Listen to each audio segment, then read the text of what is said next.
Good afternoon. Welcome to Evolve Through God. My name is Angela Goodman, and I am your host today, and very excited to bringing back our good friend, Michael C. Bryan. Well, hello. Hello. So good to see you. I'm so, I'm so moved. Thank you, everyone. You're so silly. I'm going to tell you something right now. So, first of all, people are loving the podcast because your first episode, it just got released Yeah, that's great. this week, and people are absolutely loving it and totally shocked, obviously, by some of the things you talked about. Uh, But I'm excited because I'm going to actually release your second episode immediately, even though okay. we're taping this a few weeks later. Yeah. And we're here today primarily because everyone loves you, number one. And number two, I want to make sure that people get to know your recent walk in relationship with God because we didn't talk about that before. He just finished helping me work on my book proposal. And let me just tell you, Michael's an amazing editor and mind when it comes to helping. So if you need anybody to help you write, he's awesome. But the other piece is he loves to make fun of me. Well, because Angela, everybody, I know Angela well, and Angela is one of the most intelligent people I've ever met, right? And then she writes and she has these brain farts and they come out and suddenly she goes into a time machine and she's in the 1800s. So Angela will say, money and abundance, that you have to connect to purpose in God. And when you understand purpose in God, then you can do what you want. You're like, oh yeah, that makes sense. Then she writes it. I want you to tell you, I was thinking about something the other day, Reginald. I think it's important that when you connect to it, I'm like, what the hell did you write? It just goes on and on. I need an oxygen tank. I can't even get through. I've never met a run-on sentence that was so aggressive. And she is the queen. And then she'll call me afterwards. You in the Southern, Michael, you're so silly, Michael. No one says Michael like that. And I'm like, I don't know if I'm talking to Southern or if I'm talking to like Madame Couture, who's in like 1860 Great Britain with these run-on sentences that go from Cleveland to Florida. But other than that, it's been fun editing with you. I love you so much. Okay. All right. So this is supposed to be about you. So let's go back to that. I'm like crying right now. This I is have to about me wipe right off now. I have to wipe off my tears Well, because you make me laugh all the time. I'm just grateful for oh, your life. Anyway. well, Okay. I feel the same, sister. Yeah. So you want to talk about present, but as you talked about, you and I have been working together with my practice. It's become working with a lot of writers now, which it makes sense. I was thinking about it this morning, over coffee, going, yeah, it makes sense. I've been writing my whole life, reading my whole life, right? And I was always one of those kids that would read a novel and just, I was such a nerd. I was like, ooh, that sentence. How did you do that? Other kids are playing softball. I'm like, let me grab a marker. How did you deconstruct a sentence?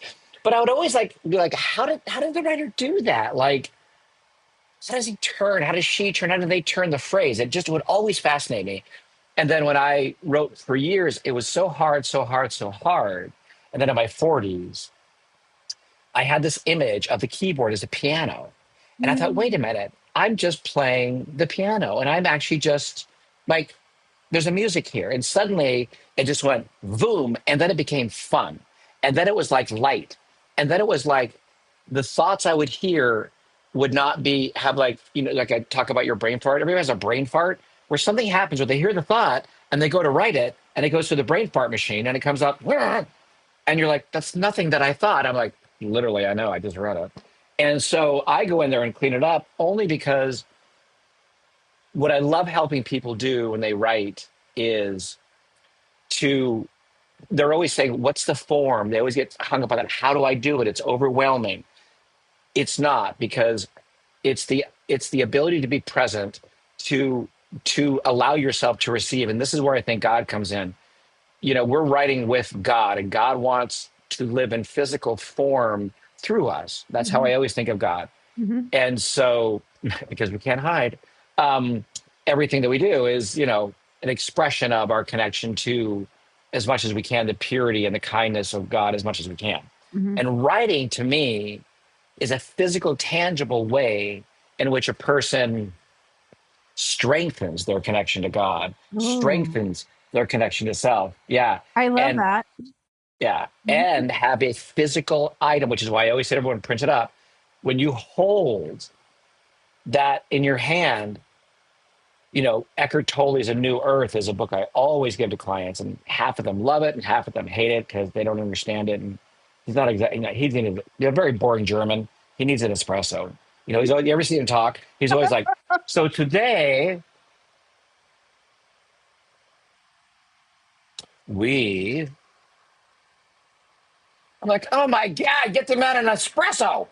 But he talks to people about how the present moment, being in the present moment and writing for the present moment, the true self comes through.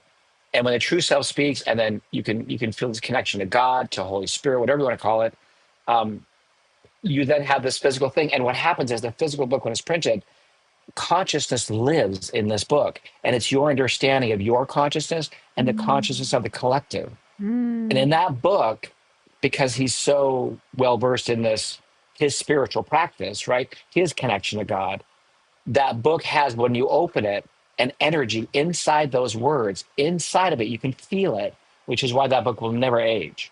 And it's a timeless, as he said, I know I captured something in that book, which is why he'll never update it. He said, it's not necessary.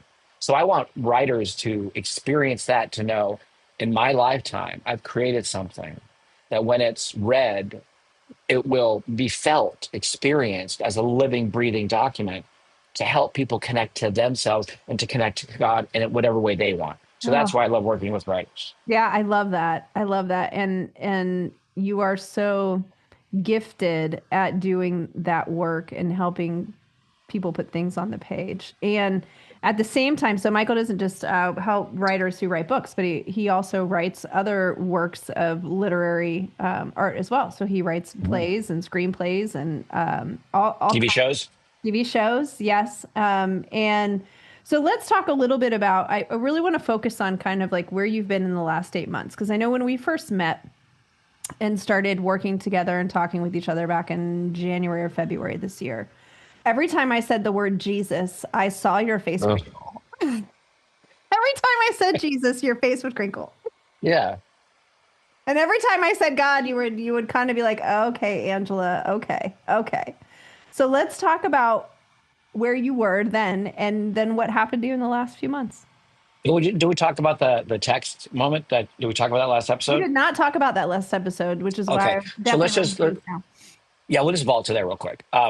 So first of all, I love the fact that you let me roll my eyes when you J dude, hey J dude.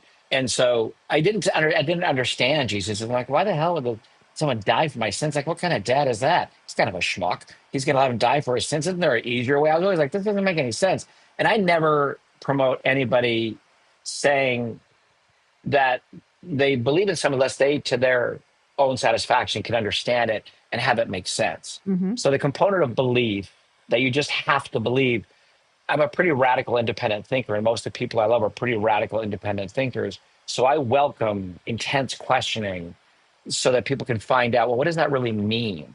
And Mm-hmm. to just believe, you know me, I keep questioning like you. Um, so years ago, I had a therapist in New York. His name is Richard. I love him. I met him. He actually was the therapist to my ex lover. So he had a little intel there, but didn't share it. Don't worry, Richard. In case you ever hear this, probably not. He's withering away in Jersey in a rest home. I love him, but who knows how much longer. He's going to love hearing that. And so he knew my ex. So we got together. And after a lot of work, he said to me, "You've received Shaktipat now." And I said, "What's that?" He's a big Siddha, Siddha yoga guy. Siddha yoga is really fucking awesome. Siddha yoga is the most beautiful, compassionate yogic thinking. And in Siddha yoga, like in Kundalini, when you receive Shaktipat, that's the Holy Spirit, their version, right? Okay. So he said, Shaktipat, and you got Shaktipat. I'm like, oh, great. How's my skin? He's like, it's not about the skin. It's about the inner light. And I'm like, eh. So I thought, okay. And I had turned a corner in my spiritual work. I wasn't so way down, but I still hated my mother. I still hated being a child prostitute. I still hated that I was very heavy then. I was like 225. I still hated that I wasn't under out from the burden of all of it. It was still on me. Mm-hmm.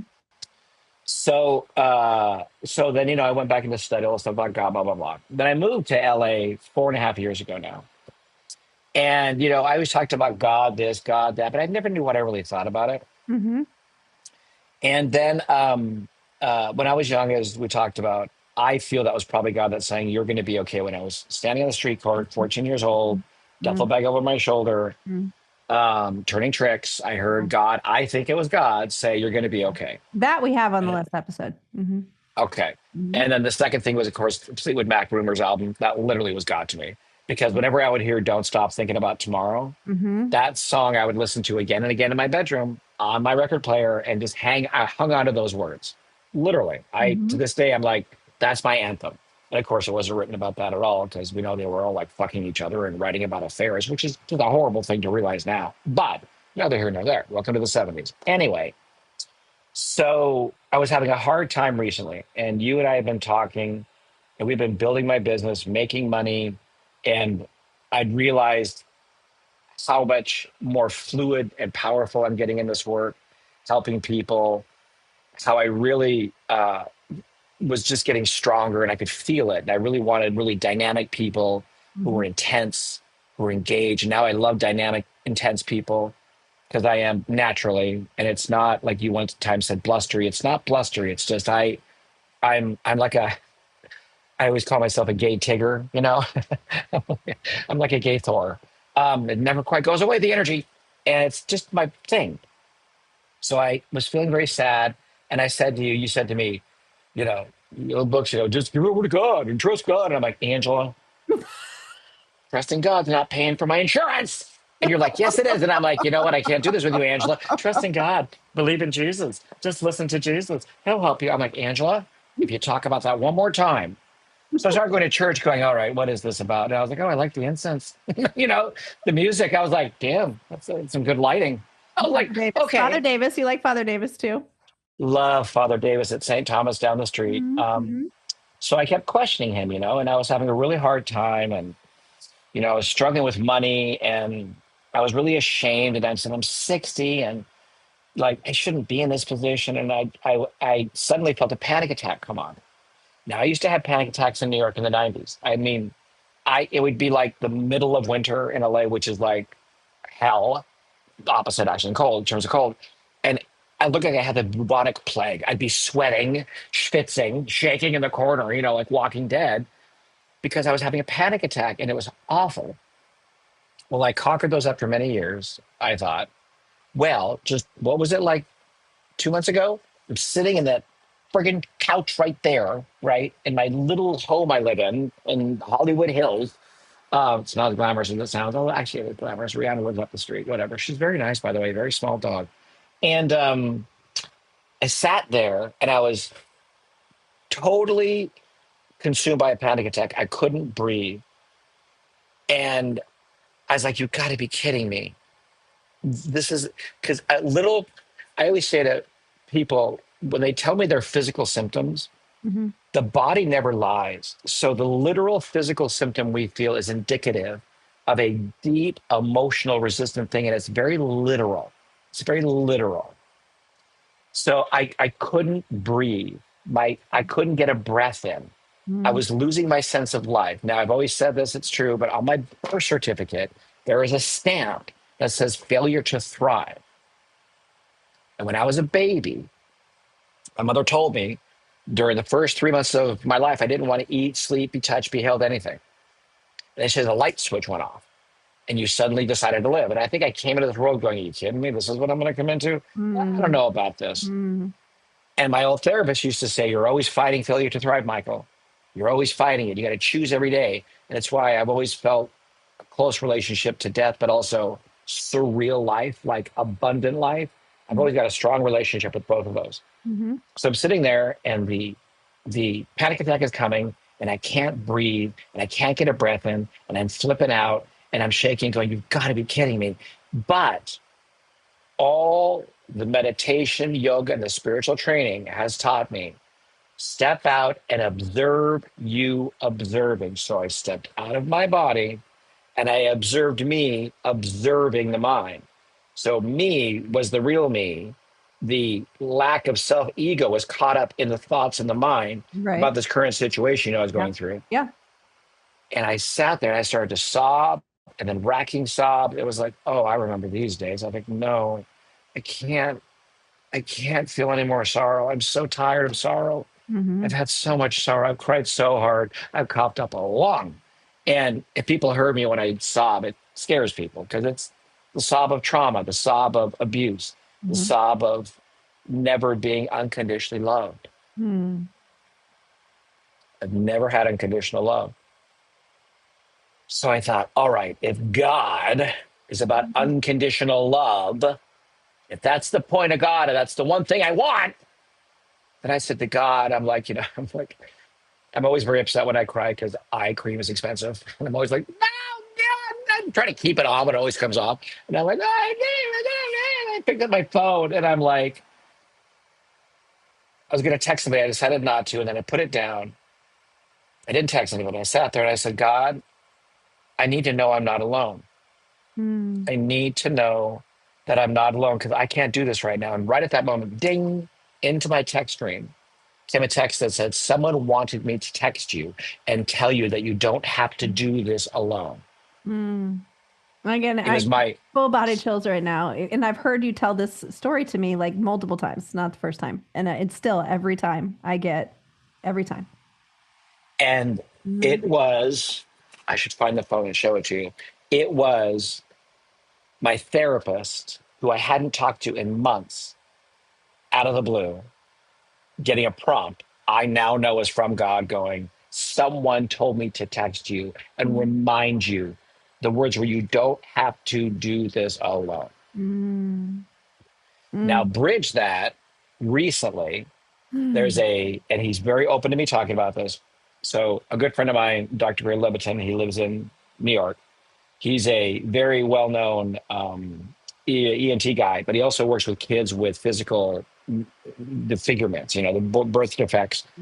And so he had me work with a 20-year-old guy named Nathan who had a giant birth defect on the side of his face. Oh. And he was going to go have surgery to have it removed. Now, Nathan and I, and he's very open to me talking about this, I have his permission. We talked about how do you date girls when you have that and all these things. And he was really struggling. And it's such a beautiful soul. I mean, what am I going to do with this beautiful soul who suffered so much? Yeah. And the curious thing would happen when I would talk with him was the most curious thing when I would look at him with his giant, like, it's like Mask, like that old movie we Yeah. share. Yeah. Yeah. It was like that. Yeah. I couldn't see it sometimes. It would vanish. And all I would see was this guy and his eyes and his beautiful spirit. It was weird how it would not be there. And I thought, that's fascinating. Yeah. I was intrigued to help him know that you're not this physical body, you're not this thing. And the one thing about Jesus, what I've always liked, is the idea that Jesus never sees us dripping our illness. Jesus sees us healed. I talk like this, come from New York, and I live in like West Hollywood. Everyone's cynical and questioning everything. And if I'm in a van with a bunch of flowers saying, hi, I love the Lord, they're going to send me into the locker. So that's what I'm like. They're like, hi, peace, baby, and love God. Here you go. They're going to be like, Michael, we need to have a talk. Yes, but Intervention. you've also told me that you've had more conversations about God and spirituality in like the last 6 months than. Well, yeah. So here's why. Yeah. Because, I'll keep doing what I do, which is chat as a profession.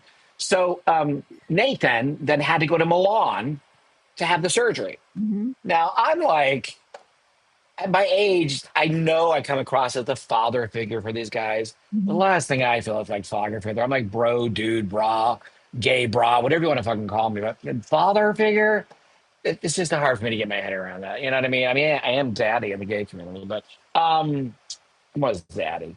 And so he went to Milan for the surgery.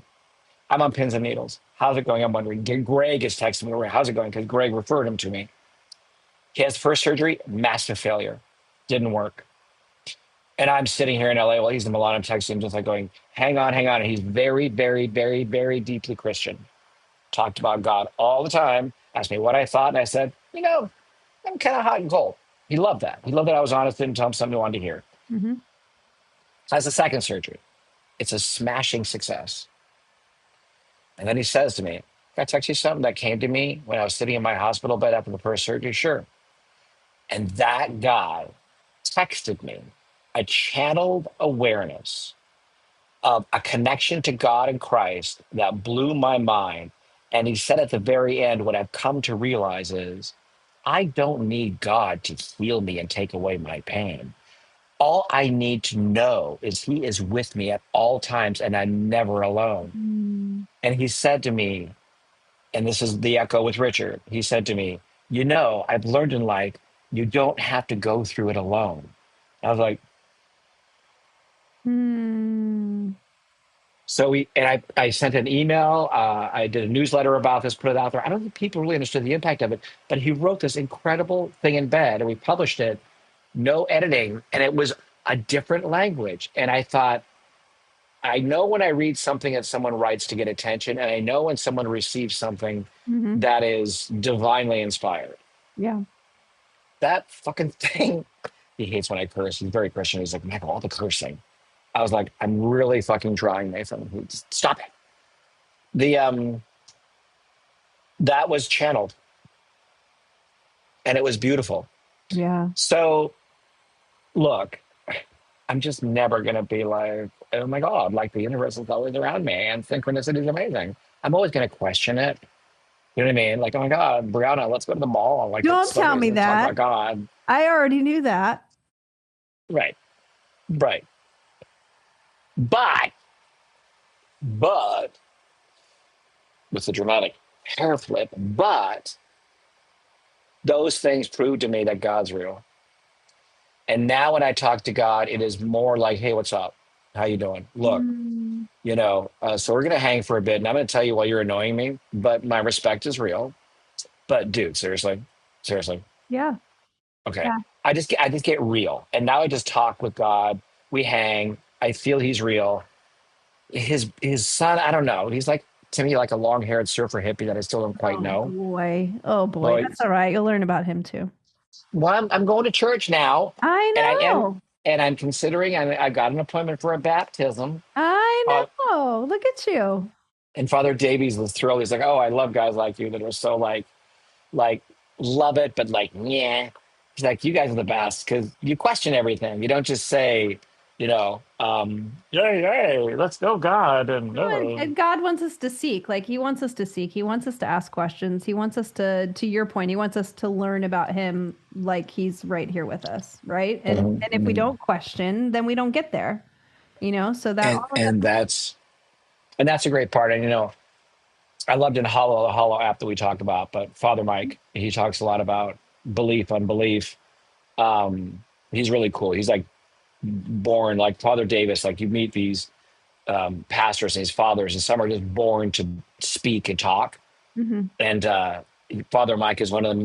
Mine is Welsh, so you'd think I make fun of you. And I made fun of him. I said, I love when you, Father Davis, when you do. He's like, it's very important. The portion of God. And I'm like, He does that in church service on yeah, Sundays, like that. Talks, and he wants to drive the point home. and he's in Hollywood. He's in Hollywood and he's Welsh, and I'm in love with his gesticulations. He's tiny and he will bring it down. I said, I love Paul Davis, your gauntlet style of sermon. Oh, He's I like, love it. I want to make people understand. I And I was love like, it. I know. And he just laughs. He's like, your impersonation of me is hysterical. And the other guys are cracking up. All the clergy, all the guys in the fancy white stuff, they laugh because I always imitate Father Davis when I say him. I'm I like, good love that. morning. I How love are that. you today? Oh my God, it's so good. So I'm really happy for you in the fact that you have more clarity Hmm. on where all of it is, and the fact that you now know that you are not alone, which is amazing. I And do know that now. I really do. yeah, and I love that. I love that for you. So let's give the listeners a little. So you spent all of these years not being sure, right? And now all of a sudden you've had this moment of clarity. Do you have any thoughts to leave with them if they're not there themselves yet? Like how do they feel? Do what's do what's right for you. Do not listen to anybody else. Hmm. You I say this to everyone. You know the answer. You know the truth. You know what it is. It's funny. Whenever I work with people, I always tell people at the beginning of my work with them, do not engage with many people about this work yet, because this is not to toot my horn. God knows my ego is bigger than Beverly Hills, but I will say I am trained in my work with people not to make it about me. I can separate Mm-hmm. clearly and consciously what I want to do and find out what they want to do for themselves. Mm-hmm. So, what I always say to people is you need to train yourself to be very clear to hear your instinct, to hear God and your relationship with God, and to Mm. trust that and base your life on how you receive his guidance, on how you, and then when you talk to people and you receive their feedback, you remember most often when they say, I think they're making it about them. It's just what we do. It's nothing bad about that. It's just we tend to make advice we give about us, not about the person, because we can't separate. Right. But once we learn to know that this is how I know I hear God, this is how I know this decision and this action is aligned with what I understand is my emotional resonance with God, Mm-hmm. then I don't need to keep looking externally. All I need to do is say, and we talked about this yesterday because you're like me with this. Anybody out there hearing this, Angela, I talked a lot about the emotional scale. Many different works talk about it. Mm-hmm.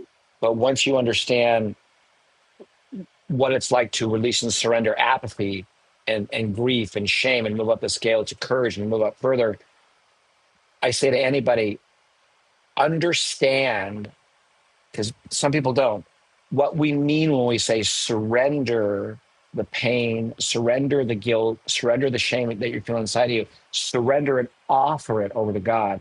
I said that to my therapist in New York, and he's like, God doesn't want it. All that stuff you got going on, you need to keep it. And I laughed so hard that day because me. So, and as you know, with me, I can't be too earnest too long because everyone's very earnest in spirituality and religion. Everyone's very earnest. Mm-hmm.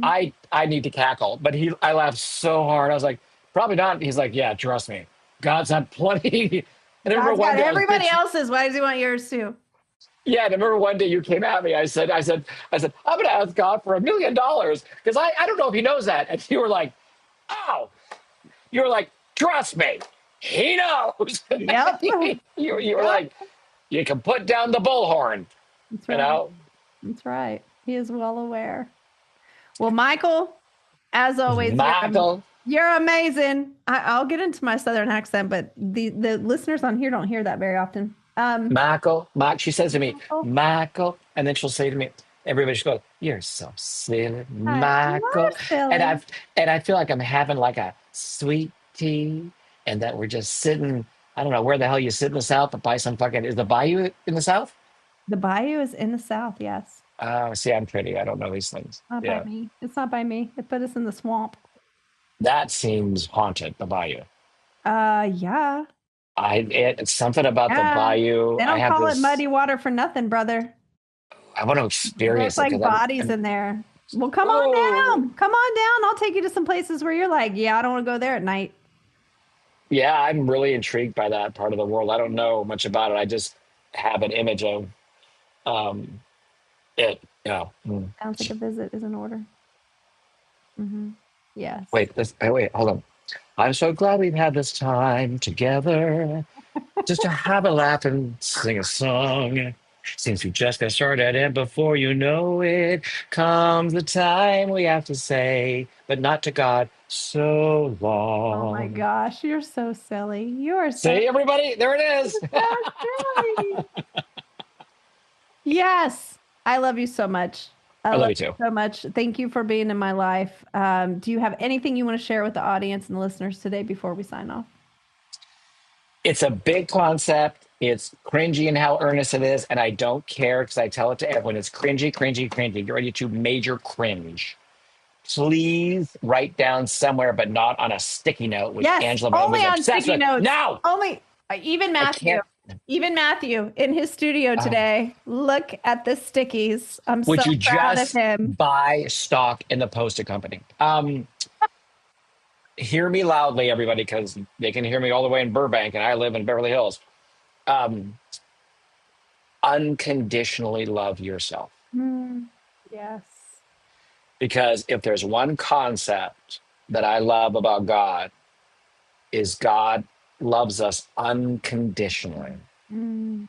which means all the spare tires around our middle, all the wrinkles on our face, all the Mhm. lack of money in our account, all our feelings of shame and guilt. I can hang my hat on saying, I like the idea that God loves me unconditionally to teach me that my job is to see myself as he sees me. Yes. Yes. That's so good. That is what I would say to people. If you're That's gonna so play good. around with the G word and God, I can't find fault in that. I That's really so can't. good. Yeah. So good. What a great way to leave. Mm. Okay. You're the best. I love you so Mhm. much. Thank you for Love you being too. with us again today. And Of thank course. you all for listening to Evolve Through God. And we will catch you on the next episode.